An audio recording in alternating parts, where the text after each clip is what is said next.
When my brother Ryan told me to propose to my girlfriend, Emily Carter, I didn't think much of it. He looked so sincere, so brotherly, like he genuinely wanted me to find happiness. I was holding a bouquet and an engagement ring, pacing nervously backstage at the Lawrence family's charity banquet in Manhattan, waiting for the right moment. But just as I was about to step out, a barrage of floating comments appeared in front of Maya, like those crazy pop-up chat overlays in live streams, except they were in my head. "Don't do it, Ethan," one said. "Your girlfriend's already been stolen by your brother." Another added, "They were just hooking up in the lounge 10 minutes ago. This proposal is just a trap to humiliate you in front of everyone." I froze. I couldn't breathe. The comments kept coming, each more brutal than the last. "Your brother set this whole thing up," one read. "He told you to propose just so you'd look like an idiot. Oh, and by the way, Vanessa Blake, the infamous seductress and villainess of the New York elite circle, is standing in the crowd and she's on the verge of tears. You propose to her, she might just drag you into her penthouse and make you pay for real." I wanted to scream, but all I could do was clench my fists and try to stay upright. Vanessa Blake, yeah, her. My ex. The one I ghosted after a drunken night I couldn't even remember right. The one I abandoned because I told myself I liked sweet, innocent girls like Emily. That was a lie, though. A convenient excuse. Just an hour ago, I had passed by the backstage lounge and saw Emily sitting in Ryan's lap. She was wearing that tiny skirt I bought her.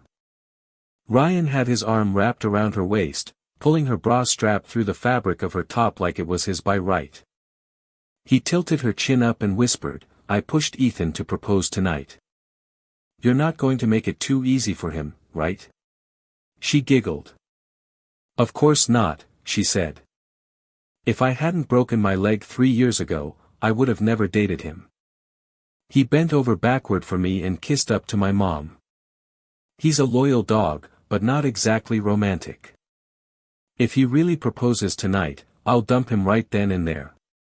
Ryan slid his hand up her thigh and said with a smirk, "That's my girl. Let me show you how a real man handles romance." Then they kissed deep, wet, disgusting. I sat alone in the utility room until the party started, just staring at the floor like a fool. I was supposed to propose tonight. That was the plan. Ryan even told me he saw a tattoo on Emily's body with the letters EW, my initials. I thought it was fate. I was so damn excited. But it hit me too late. EW are also his initials, Ryan Walker.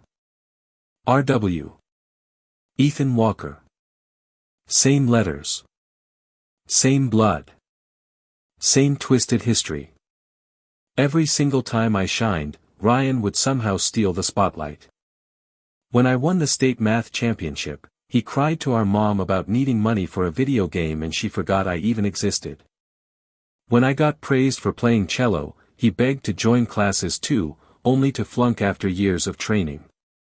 When we both signed up for the same cello competition, I practiced for months, but our parents locked me in the house on game day because they didn't want Ryan to feel pressured by going after me. He still messed up the performance, but they took him out to a 5-star steakhouse to cheer him up. Me. They left me locked in the bedroom without dinner. I graduated valedictorian and got into an Ivy League school. Ryan barely scraped into community college, but I wasn't allowed to mention it because our parents didn't want to embarrass him. They always said Ryan was so kind he was stupid. They wanted me to support him, never surpass him. So when I told them I was dating Emily, they said she was too good for me but perfect for Ryan. Now it all makes sense. Even Vanessa. I had something real with her once. We kissed one drunken night after a party. I had been drinking with Emily but blacked out. When I woke up, Vanessa was in my bed, shirtless, her cheeks flushed, and her eyes shimmering like she thought that night meant something. I panicked. To test Emily, I lied and said Vanessa was my girlfriend. When Vanessa heard me say that, I could feel her pulse quicken. She looked so hopeful. Emily just shrugged. "Congrats," she said. I ghosted Vanessa after that. Blocked her, deleted her number, never looked back. She messaged me like crazy. "Please talk to me. Where are you? I'm sorry if I wasn't good enough. I'll try harder. Just don't leave me." I ignored every word. Now, tonight, she was here. Her long black dress hugging every curve, her sharp eyes fixed on mine from across the crowd, silent but seething. Meanwhile, Ryan nudged me and whispered, "What are you waiting for, bro? Go on, propose to her." The barrage exploded again.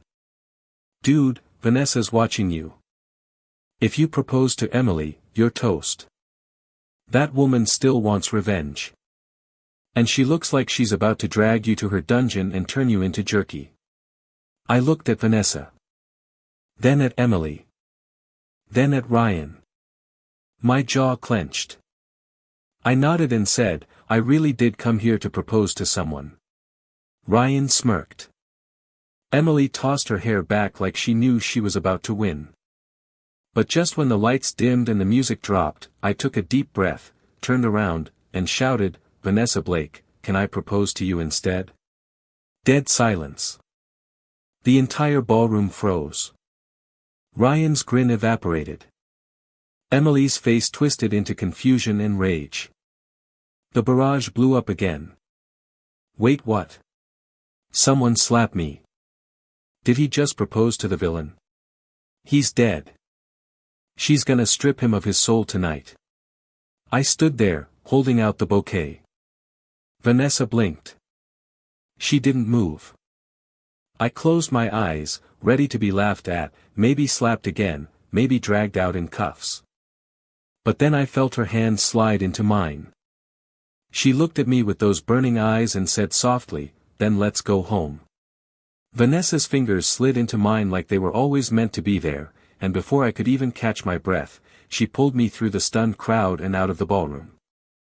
Emily yelled something behind us, Ryan tried to stop me, but I didn't even turn around. I was walking beside a woman I once ghosted, who now looked like she was going to chain me to her bed and call it justice. Her heels clicked across the marble like war drums, and she didn't say a word until we reached her car. The second we got in, she climbed onto my lap like nothing had changed, like no time had passed, like we weren't just in a literal social battlefield. I stiffened, instinctively trying to keep my hands to myself, but she leaned in so close her breath tickled my ear. "Do you think I'm still that stupid little girl who cried when you blocked me?" she whispered, lips brushing my jaw. "Do you think you can just propose to me, and I'll wag my tail and play nice?" The barrage in my head exploded again. Bro's done for. She's gonna destroy him tonight. Our villain queen never forgets. I swallowed hard. "Vanessa, look, if you're still mad, I get it. What I did was trash. I own that. If you wanna yell, hit me, or throw wine in my face, I'll take it. I paused, heart pounding, don't want to run anymore." She studied me for a second, then slapped me. Straight up. Right across the face. I saw stars. "You think this is a game?" she snapped. "You ghosted me. Made me think I wasn't enough. Told me I was a bad kisser and said you liked younger girls. Then you blocked me and disappeared like I was some random mistake." Her voice trembled, but her nails dug into my shoulder. "I waited for you like an idiot, Ethan. You left, and I waited. I waited like a dog." She bit my arm not hard enough to break skin, but enough to make me wince and pulled me out of the car with this deadly calm. The barrage was screaming, "Let's go, you deserve this, basement arc incoming." I didn't resist. I couldn't. Somewhere between guilt and curiosity, I followed her into her penthouse, same place I used to crash at 3 years ago before I ruined everything. It looked exactly the same. Clean, sharp, luxurious, too quiet. Her scent was still in the air like nothing had changed. The bedroom I once used still had the same bedding. The flowers I brought her back then were still alive in the corner, fresh, somehow. As if she'd been waiting. I felt sick. I'll take a shower, I mumbled, using it as an excuse to escape for a second. Hot water couldn't wash the shame off me, but it gave me a minute to think. I came out in a bathrobe, steam still clinging to my skin, and found a cup of hot milk waiting for me on the table. Heated perfectly. She remembered. I reached for it, but the barrage practically short-circuited. "Don't drink that," someone screamed. "That milk is laced with energy boosters. She's gonna drain you dry." This is how the supporting male lead gets turned into beef jerky in a week. She's been preparing for this night. My hand froze midair. I set the cup down. From the corner of my eye, I saw Vanessa on the sofa, cradling the bouquet I gave her. She held it close, sniffing it gently like it was priceless. She looked soft. Vulnerable. And then she pulled out the card. My heart stopped. I forgot. The card in the bouquet still had Emily's name on it. To Emily Carter. The silence hit like a thunderclap. Vanessa's expression didn't change, but I could see her soul leave her body. The barrage went silent. Even they didn't know what to say. I was mentally slapping myself. I opened my mouth to explain, but she just rolled her eyes and set the bouquet down coldly. "Don't ever give me flowers that were meant for someone else again," she said. "You don't get second chances like that." I wanted to crawl into a hole. I didn't mean. I stopped. A crash came from the living room. She had dropped the glass. Her hand clutched her chest like she was in pain, but her voice was calm. "Can you get me the inhibitor from my bedroom?" she asked, her voice cracking slightly. "It's getting hard to control it." "Barrage, Bro, she marked you. She's been looking at your picture for 3 years. The inhibitor stops her obsession. Don't get it for her. You know what to do." I hesitated. I couldn't move. Seeing her in pain, shaking, trying to hold back whatever was happening inside her, this wasn't just about pride or sex or revenge. This was years of longing, regret, and something twisted between love and vengeance. I walked downstairs, not to get the inhibitor, but to sit beside her. "You don't need that," I said softly. "I'm here. I proposed to you. You said yes. Let's stop pretending we don't want the same thing tonight." She turned toward me, cheeks flushed, eyes wide. "Do you even know what you're saying?" "I do." "You sure?" "I've never been more sure." I paused. "The flowers, Ryan picked them. The card was his setup. But I swear, I chose you. Not her. Not anymore." Her gaze darkened. I leaned in, brushing her succubus mark on her collarbone. "Let's settle this tonight." She didn't speak. She just grabbed my collar and pulled me into a kiss that melted every part of my brain. Her lips were fire. Her hands were ice. Her tail, literal tail, curled around my waist and pulled me tighter. "You asked for this," she whispered, eyes glowing. "Let me give you one last chance. You can run now, or you can stay. But if you stay, no matter how much you cry or beg, I won't stop." I smirked. Why would I run? And that was the last smart thing I said that night. Because holy hell, no one told me succubi had stamina that could outlast a sports car engine. No one told me she had magic. Real, body-sapping, mind-numbing, cry for your mama kind of magic. I tapped out at least 3 times and she just smiled like she hadn't even broken a sweat.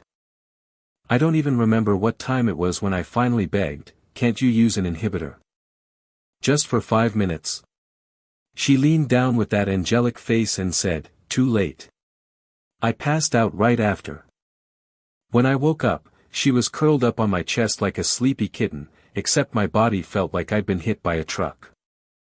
I tried to move, but she clamped down on my arm.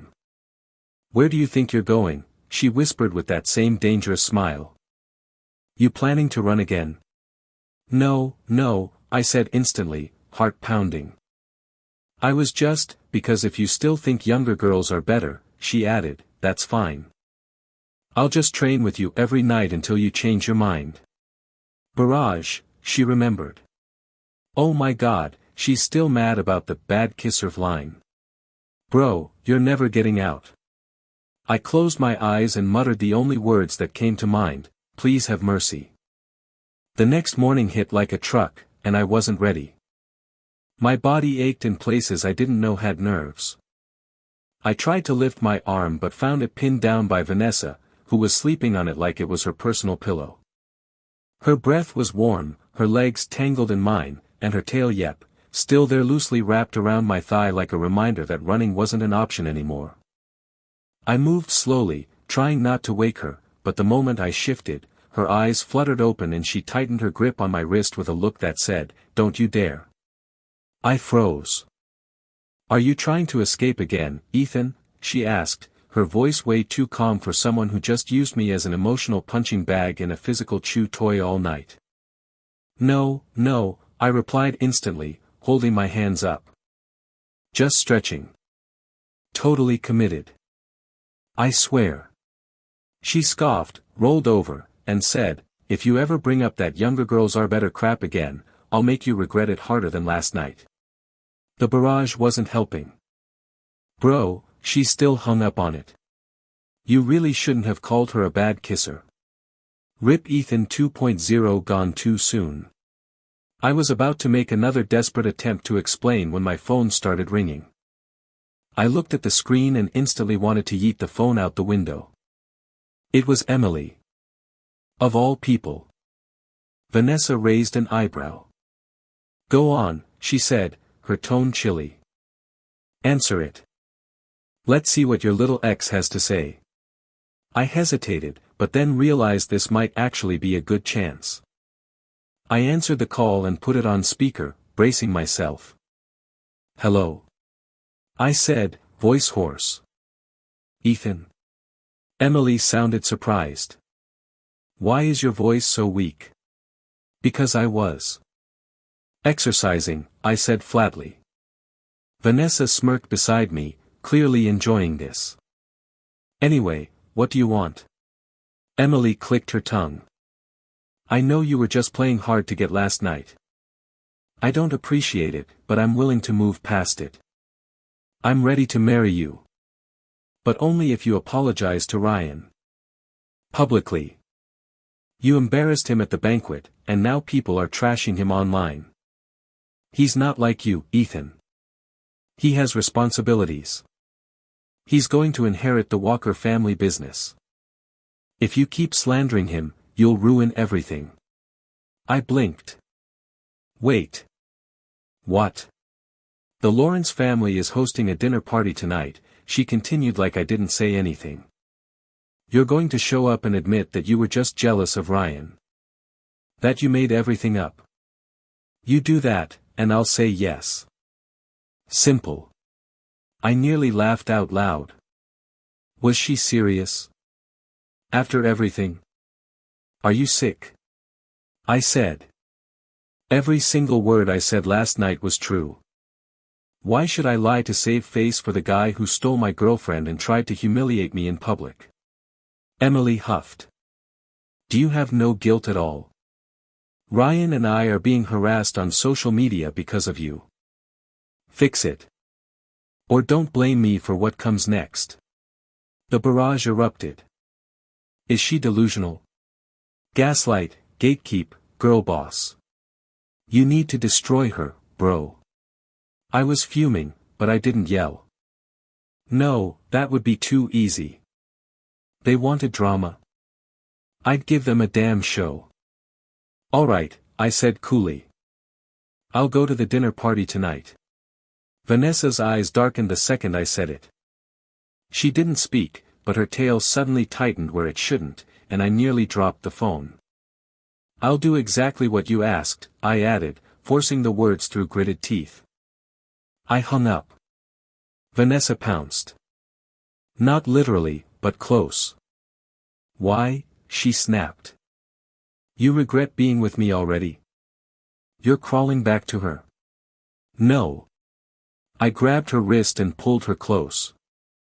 Don't believe anything you just heard. I'm not going to apologize. I'm going to bury them. She stared at me, suspicious, then blinked slowly. Her fingertips trembled barely, but I saw it. She was scared. Not of me, but of losing me. Again. The barrage confirmed it. She's acting tough, but she's terrified. Protect her, dummy. I pulled her into a hug and whispered, come with me tonight. I want everyone to know we're together now. She didn't respond for a moment. Then she nodded into my chest. You better not embarrass me. I wouldn't dare. Later that day, I headed back to the Walker family house to pack my things. It was awkward. The air was thick with fake calm. My dad was at the table, drinking whiskey and eating peanuts with Ryan like nothing had happened. Like they weren't the reason I had trauma therapy bookmarked on my phone. When I walked into the room to grab my suitcase, my dad looked up and said, "Don't forget about the dinner tonight. You owe your brother an apology. Don't make this worse than it already is." I didn't answer. Just kept stuffing clothes into my bag. You were dating Emily, right? He continued casually. Well, she's more suitable for Ryan. She's from the Carter family. A good match for our business. You should have stepped aside earlier. I still didn't speak. I wasn't going to waste energy on a man who treated me like a placeholder. My silence triggered him. He stood, stormed over, and grabbed my shoulders. You ungrateful brat. You'll never be half the man Ryan is. I should have disowned you years ago. Ryan came over, pretending to play mediator. Come on, Dad, don't be like that. Ethan's just emotional. He leaned in and whispered in my ear where Dad couldn't hear, she cried when I kissed her, you know. Emily. I told her to let you propose just to watch you fall on your face. And she agreed. Because she loves me. Always has. You're just a tool, bro. I stared at him, disgust curling in my gut. You really think Vanessa will stick around when she finds out your proposal was fake? He added with a smirk. I already told someone to leak it to her. We'll see how long your little villainess lasts. I guess we'll find out tonight, I said, shoving him away. At the Lawrence dinner party that night, Vanessa arrived on my arm in a tight black dress that screamed power and seduction. She was instantly swarmed by her friends, so I slid away and waited in the corner, just observing. And then Ryan showed up wearing my grandfather's heirloom three-piece suit. The one meant for me. It didn't even fit him right. You actually came, he said, smirking. What a simp. You'll do anything to get Emily back, huh? Too bad she only sees you as a doormat. And you don't think I'll blow up your little plan right here? I asked. His face twitched, but he tried to play it cool. It's too late. You wouldn't dare. He suddenly grabbed my collar and hissed, you're just a jealous loser. So I punched him in the face. Hard. He staggered, fell, and then, in a fake wounded voice, cried, brother, why would you hit me? I did nothing wrong. The entire ballroom turned to stare. Emily rushed to his side, helping him up dramatically. Ethan. I knew you were bitter, but to hit your own brother. After spreading lies about him. My father added fuel to the fire. You've always been jealous of Ryan. I should have left you at the orphanage. Murmurs spread through the crowd. Did the younger Walker really try to sabotage his brother? How shameful. Vanessa tried to walk over, but I held up a hand. Don't worry, I said quietly. I've got this. I reached into my jacket, pulled out a remote, and clicked it. A projector lit up the ballroom wall and the video began. The lounge scene. Emily in Ryan's lap. Their full conversation. Every insult. Every manipulation. Every filthy promise. The crowd gasped. Some people covered their mouths. Others looked at Ryan like he had a second head. Ryan shouted, "Who did this? Turn it off." But it was too late. His reputation was gone. Emily looked like she'd seen a ghost.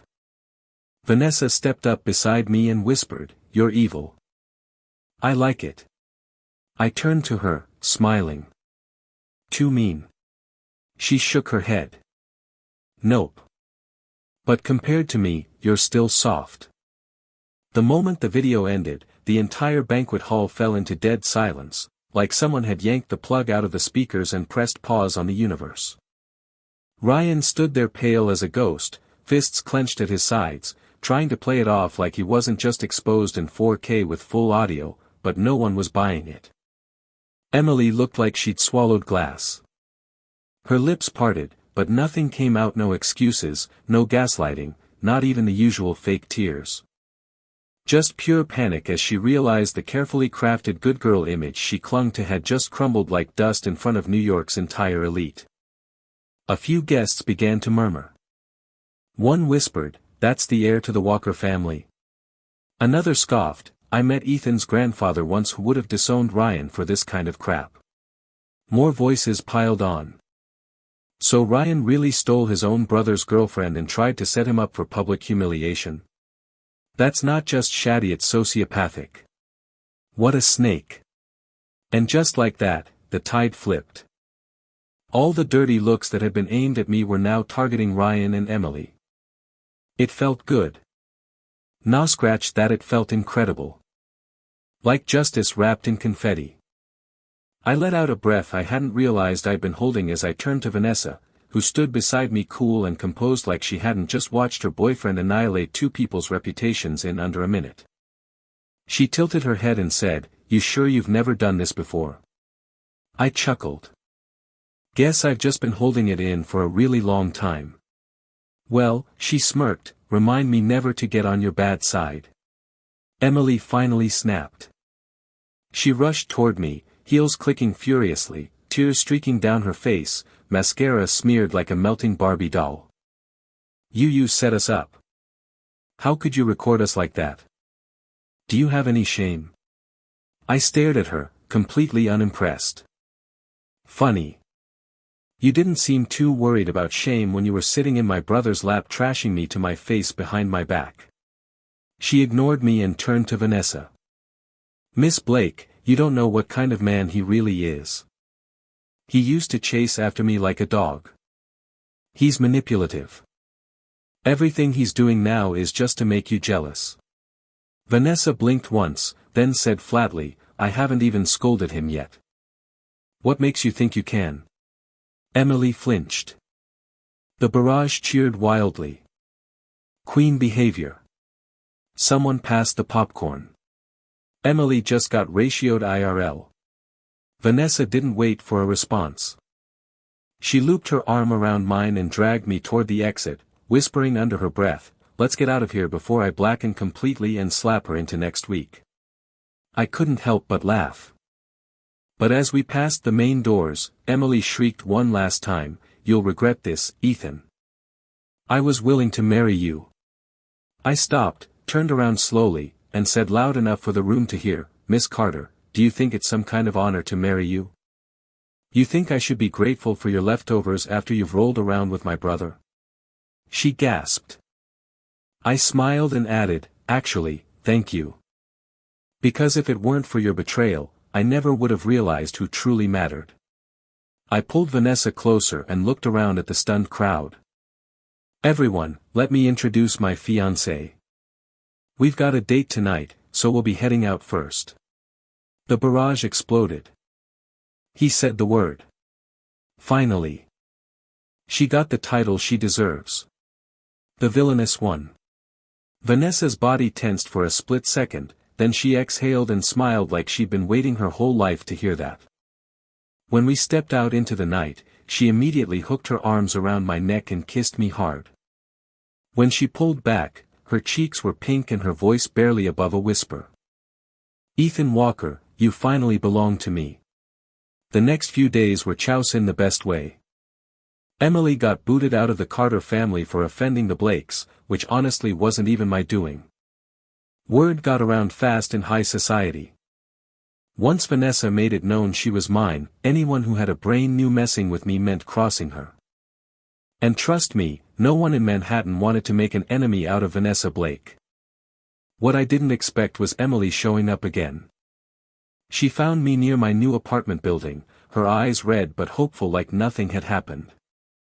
"Ethan, are you with Vanessa just to make me jealous?" she asked. "You've loved me for years. That doesn't just go away." I raised an eyebrow. "Where exactly do you get your confidence from?" "I know you," she insisted. "You're just acting out.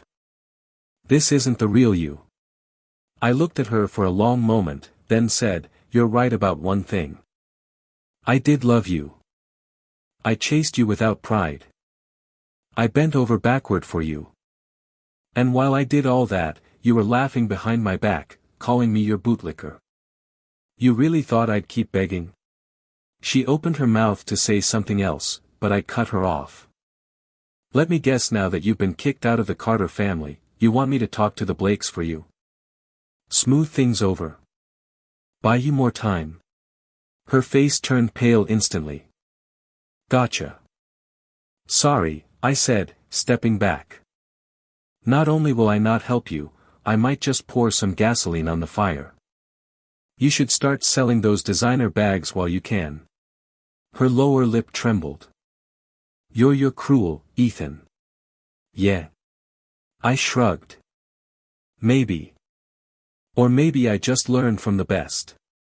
Her hands balled into fists.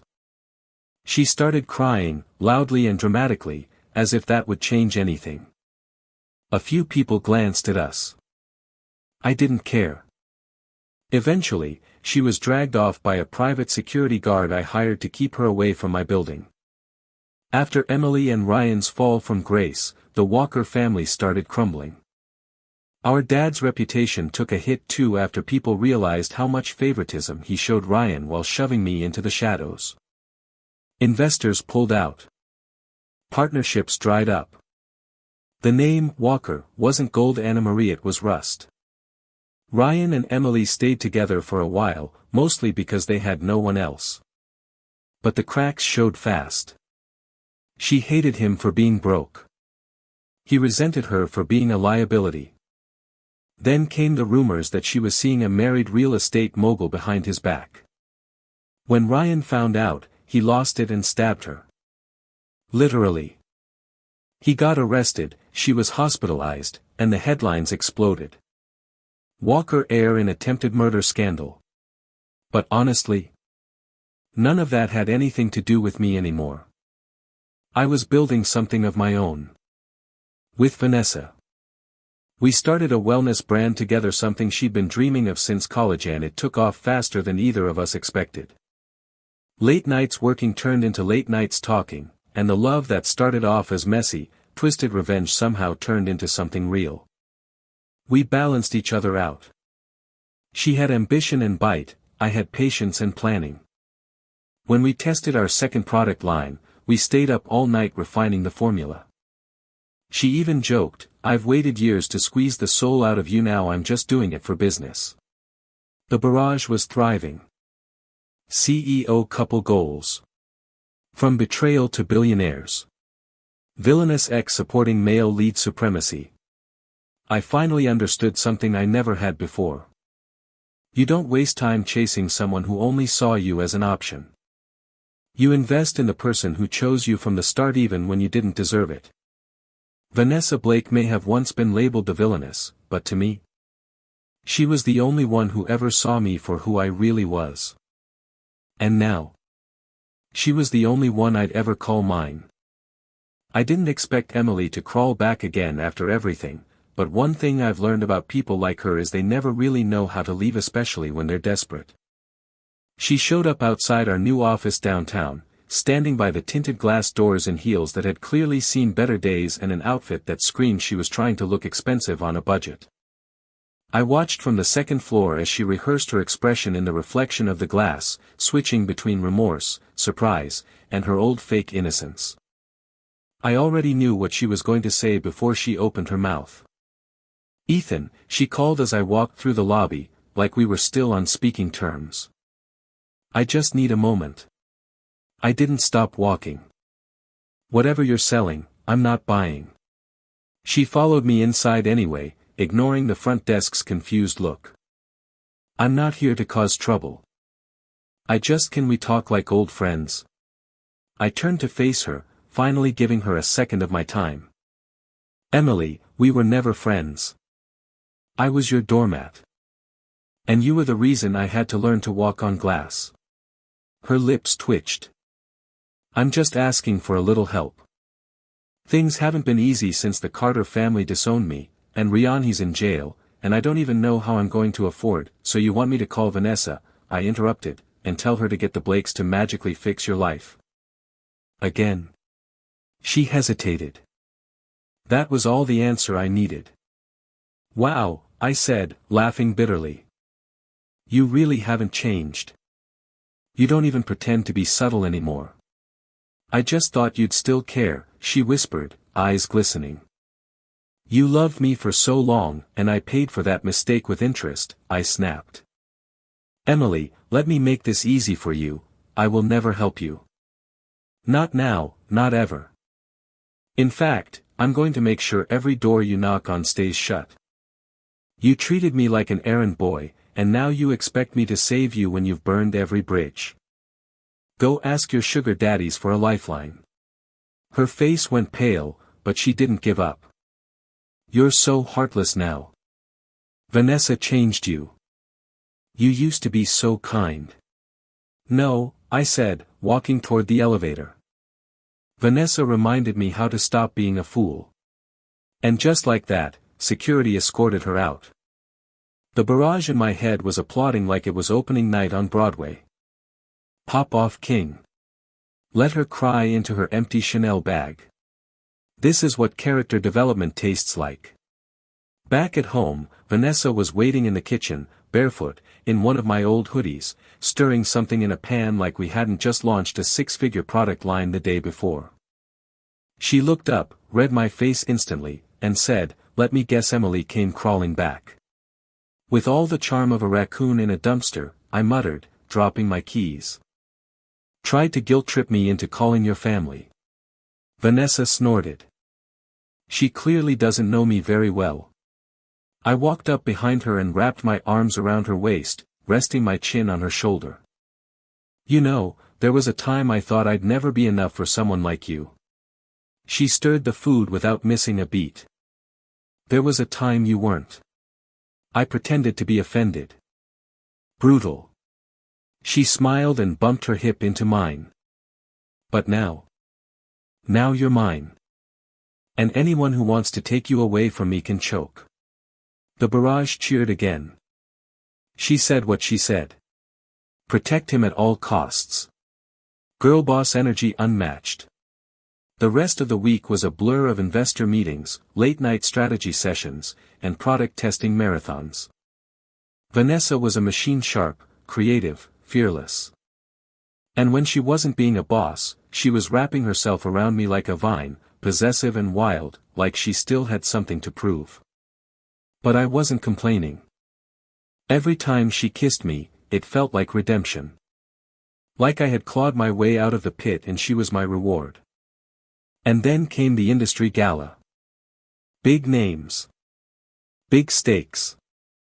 Vanessa and I walked in like a power couple straight out of a headline, her in a floor-length black satin dress, me in a tailored tux, arm in arm. Whispers followed us. People remembered the scandal, sure, but now they saw the results. We were winning. Ryan's name was dirt. Emily's photos had vanished from society pages. And I was the one they all wanted to talk to. But as expected, trouble doesn't stay buried. As we posed for a few press shots, a voice from the side said, "Well, well. If it isn't the underdog turned top dog."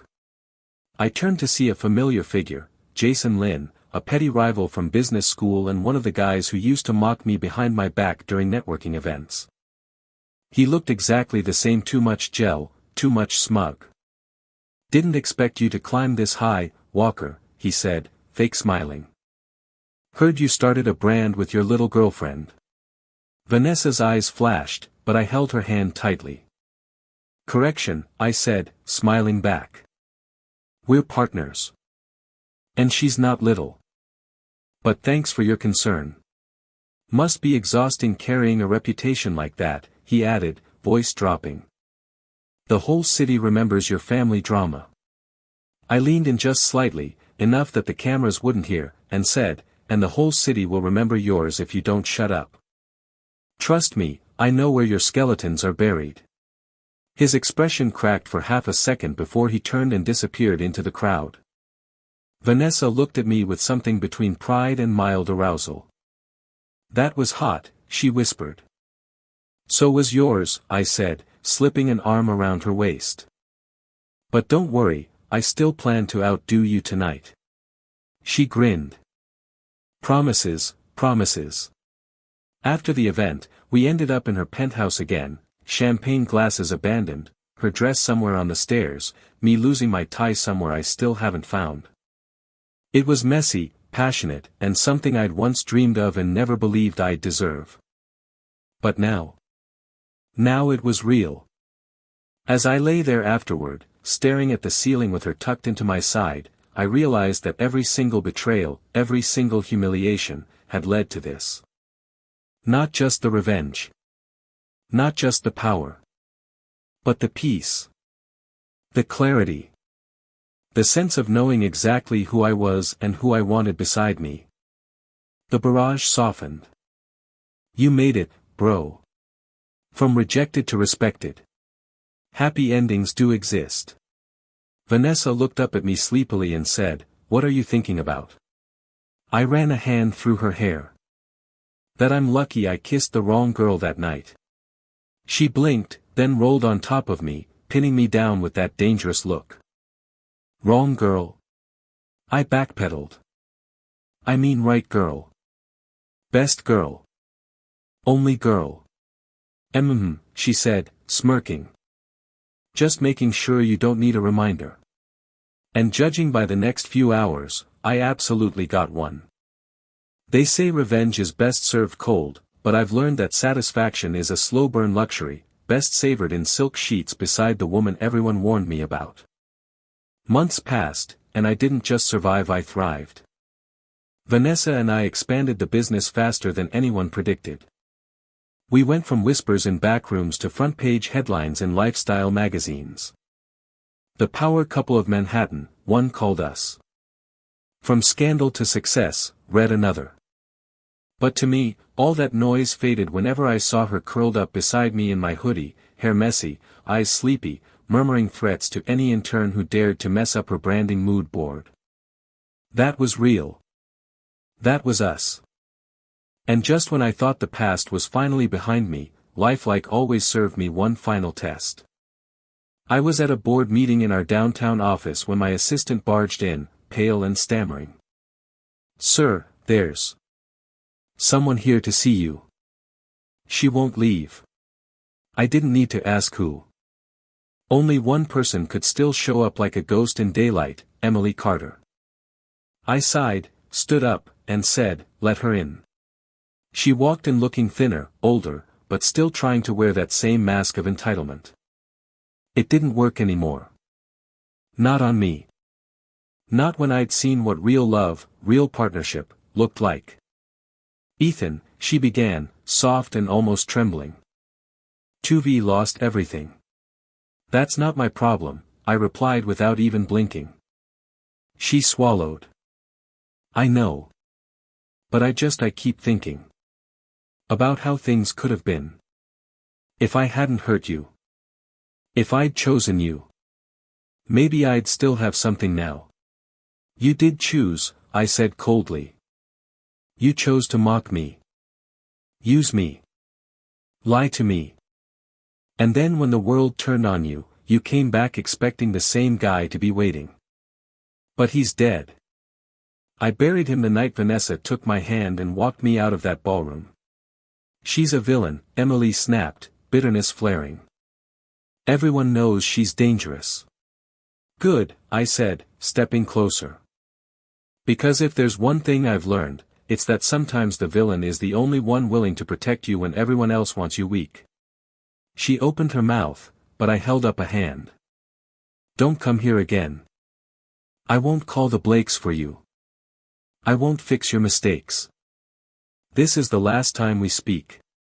Please, security, I called over my shoulder.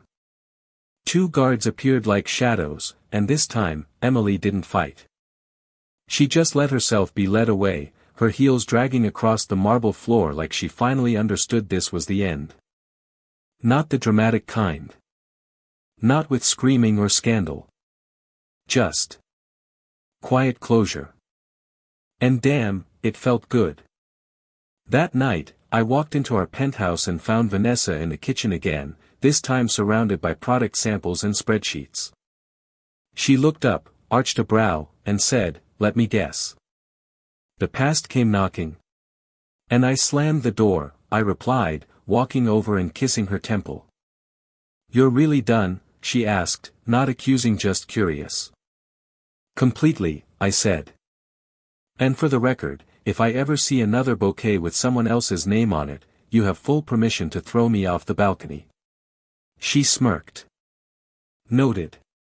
We sat on the couch that night, sipping wine, legs tangled, watching the city lights blink through the massive windows. I turned to her and said, "You know what I think about sometimes?" "What?" she asked, leaning into me. "The night I messed up. The night I kissed you by accident. I thought it was a mistake." "It was," she said, deadpan. "You insulted me, ran off, and made me cry into a pillow while blasting sad indie music." "Fair," I admitted. "But if I hadn't made that mistake, I never would have found you again." She didn't say anything, just nudged my shoulder with hers. "I'm glad you came back," she whispered after a moment. "Even if you had to be dragged." "Technically, I proposed," I said. "After ruining the original plan," she teased. "It still counts," I shot back, and she laughed, that unfiltered, real laugh I'd grown addicted to. Somewhere in the corner, the barrage chimed in one last time. "She's your endgame. From backup plan to main character. Villainous secured. Happy ending unlocked." The next morning, Vanessa pulled me back into bed before I could get dressed. "Ethan," she murmured, "can I ask you something serious?" "Anything. Do you regret any of it?"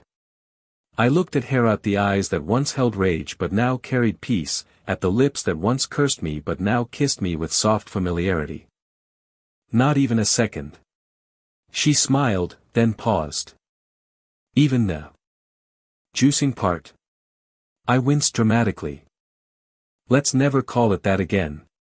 "No promises," she whispered, pulling me under the covers. And just like that, the chapter closed, not with fireworks or revenge, not with final slaps or last words, but with something rarer, peace. Love isn't about finding the perfect person, it's about choosing the one who was there when everyone else walked away. I used to chase people who never saw me. Now I wake up every day next to the one who always did.